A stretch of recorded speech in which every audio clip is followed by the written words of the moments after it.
name's Corbeil, 1WRESTLING.com reporter. Corbeil. That's right.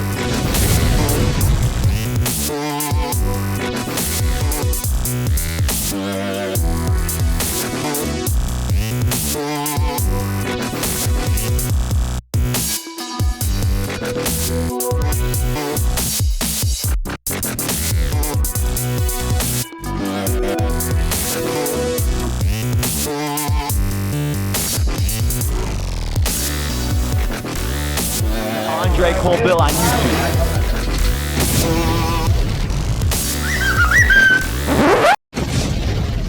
We'll see you at the matches. Ladies and gentlemen, YouTube subscribers, One Wrestling fans tuning in worldwide, Corbeil here with your Impact Wrestling 1WRESTLING.com report for October 8th, 2014. Yes, the Bound for Glory Go Home show coming to you from Bethlehem, PA. Now we start off the show with the It Factor Bobby Roode, basically recalling out Bobby Lashley, continuing where they left off from last week, but that's not what he gets. He gets MVP, and he gets Kenny King instead. Now, MVP took a stab at Canadian lingo here. Shame on you, MVP. Shame on you. All to have Bobby Roode re-ask, basically for Lashley. Now, MVP says, at the end of the day, you lost. He mentions everyone that the champ has actually run through to this point as TNA World Heavyweight Champion. So MVP in a nutshell says the answer is, was, and will be no. As he claims he'll actually give Bobby Roode a shot at his homeboy if he can actually beat both of him and Kenny King tonight in a handicap match with the stipulation, yeah, this was a heavy one here, a no complete clause for the TNA World Heavyweight Championship to never challenge again for Bobby Roode. And you know what here? Bobby Roode surprisingly agreed on the spot, ladies and gentlemen. We then digress and pan into our Knockouts feature of the night. Yes, Angelina Love, Madison Rayne, and the lovely Taryn Terrell. All three are lovely in all honesty, who all competed for the #1 contendership to face the would-be champ after Bound for Glory, that is. And a random thought for all of you wrestling fans out there, I gotta be honest, I love hearing the Queen Bee Madison Rayne's theme music every time I hear it, but I digress. As the match was actually pretty decent here, and it saw hints of heel heat between Madison and Taryn Terrell, and as always, some outside interference from Velvet Sky as well, helping her beautiful people counterpart, as the fans were actually rather quiet here, but the match was still better than what you usually see on a Monday night, as the heat between Taryn and Madison basically came to a head here, followed by a quick roll-up, a 1, a 2, 3. Madison pins her friend Taryn, who ends up being the victim, following that after HAVOK comes down, and what does she do? She lays the Cajun Beauty out with a big, big choke slam, as Madison hightails it out of there. And the possible heel turn looming, yes, seems more and more imminent for the Seattle Knockout Madison Rayne and your new #1 contender to the TNA Knockouts Championship following Bound for Glory this Sunday in Tokyo, Japan. As we roll into the champ Bobby Lashley's arrival to the building and his boys basically laying out the plan for the night, but Bobby was clearly not feeling it, and I'm going to digress. We then get our X Division Championship. Actually, it wasn't an X Division Championship. It was just a tag team match that saw the great Sanada and his mentor, the one and only James Storm, who faced Muta and Tajiri this Sunday at the pay-per-view as they took on Low-Ki and Tigre Uno. And this match actually woke up the crowd with fast-paced action from all four men here, with Low-Ki looking really, really strong throughout this match, until Manik distracts him on the apron. Tigre Uno tagged in shortly after that, had a little run, but it all came to a screeching halt when Sanada spits the red mist in the face of Tigre Uno, and we follow that up with a last call super kick and the 1, the 2, and the 3 win for the Revolution. We then go backstage and we get a pre-match promo from Samuel Shaw and Gunner, who are basically quarreling about their friendship, as Gunner asks him if he's ever actually thought about being himself as a person, and this actually seemed to offend Samuel to a degree, as he pipes back and fires at his friend, "Hey, have you ever thought about being more supportive?" and tells him that all he's trying to do at the end of the day is impress him. Now Samuel heads outside to the ring, where kendo sticks, steel steps, trash can lids, and multiple steel chairs came into play as he fought Bram. Now, Bram attempts a top rope superplex, reversed by Shaw into a powerbomb on top of 4 or 5 chairs, 6-6 spot. Now we follow that up with a psychotic dream sleeper attempt, but Bram reversed it. And what does he do? He lays out Samuel with that ring rope wrench that he's used so many times before that's gotten him so many wins, and he gets yet another impressive victory here as Brittany comes down to aid the young Shaw, and a very, very lucky Shaw at that.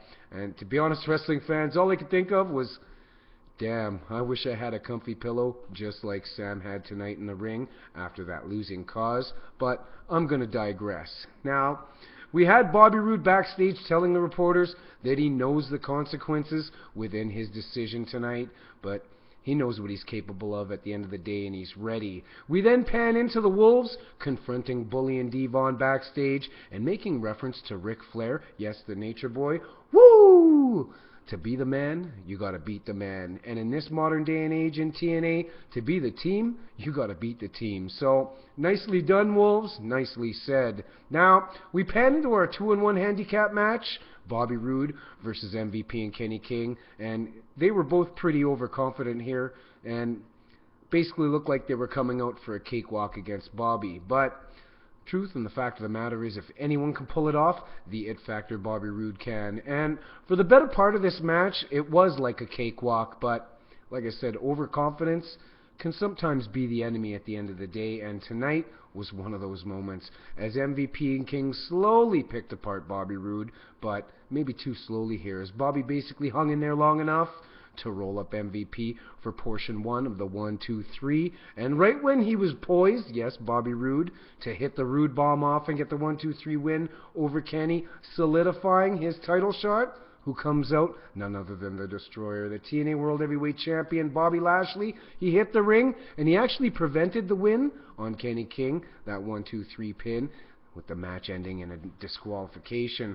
Now, Roode actually agreed to either pin or via submission to win tonight to earn that shot, and that clearly wasn't the result here, as Lashley spears my Canadian brother, and the saga continues. Now we pan into Ethan Carter in a ring, who reminds us all that he's undefeated, in a great, great Mike promo here, upsetting the fans like a true heel masterfully does, as he basically calls out Rockstar Spud in a nutshell for a business evaluation, and Spud got a nice pop here. Now, he ended up answering a question from Ethan, giving him multiple reasons on why he's actually his best friend. Excuse me, his best friend, as Ethan runs him down some more and basically brands him as a failure, repeatedly slapping the little Rockstar Spud until, what? The little lion, the little tiger, yeah, came out. Rockstar Spud actually laid a stiff closed hand punch on his friend EC3, leading to Ethan actually firing him. And fans, is the saga going to continue? I think so. We then get a sweet tag team series reel, and continuing the build-up of this special, special treat that we've all witnessed to. TNA, thank you for this tag team series. It's every bit as good as Beer Money versus the Motor City Machine Guns back in the day. We then pan into MVP and Kenny King and Lashley, all confronted by the DOA, yes, the Director of Operations, none other than Kurt Angle, who informs them that next week Bobby Roode will get another number 1 contendership match, and that he's going to get every opportunity he deserves, and that they're not going to be able to interfere. Now we roll into our Full Metal Mayhem final match in this TNA Tag Team World Championship Series, and yeah, it hasn't let a single person, a single fan tuning in from the start to this final point down. Now this was freaking awesome. It was amazing, fans, with way too many spots to even name here. Spots that had everyone in the audience, and I'm sure many fans at home, standing out of their seats and off of their couches. Especially when Davey Richards was powerbombed onto the outside, onto a propped up guardrail that bent considerably from the impact. Pun intended here, as I can only imagine how Davey's body felt taking that move.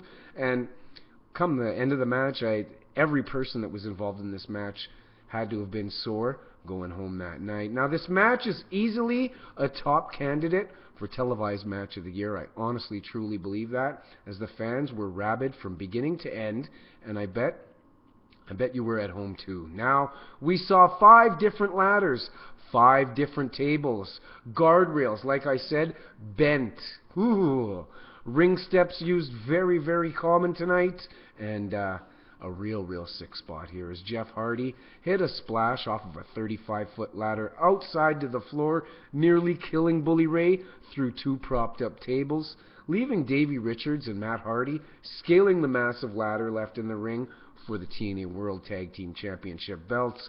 But Eddie, he comes in the ring, he grabs on the mat, and he power bombs him through a propped-up table, leaving Davey, to retrieve the tag team titles. And like I said, match of the year candidate easily, and TNA pans out of a pretty solid Bound for Glory Go Home show. Now, my question is, fans, can TNA hit a home run without Bobby Roode, without Bobby Lashley, without Eric Young, without Austin Aries? None of them booked at the Bound for Glory pay-per-view this Sunday in Tokyo, Japan.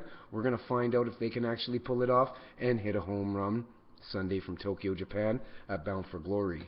Now, I'm a knowledgeable, passionate wrestling reporter here at 1WRESTLING.com alongside Bill Apter, Big Ray, Billy Ray Valentine, You Got the Show, and of course, Andre Corbeil at 1WRESTLING.com, One Wrestling Video, One Wrestling on Twitter. Follow me at Andre_Corbeil on Twitter, at Can-Am Wrestling on Twitter. You can follow Ray and I, Ray at Big Ray's Show, and Bill Schuyler at You Got the Show. Last but not least, our mentor, the icon, the legend, the one and only Bill Apter at Apter One Wrestling.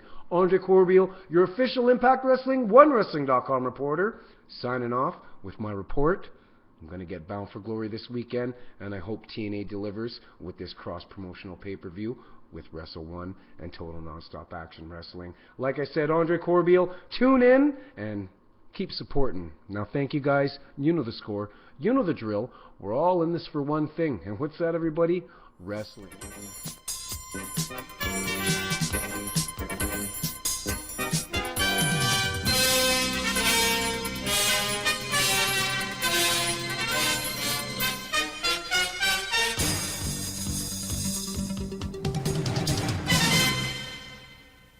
As we always do, we'll see you at the matches.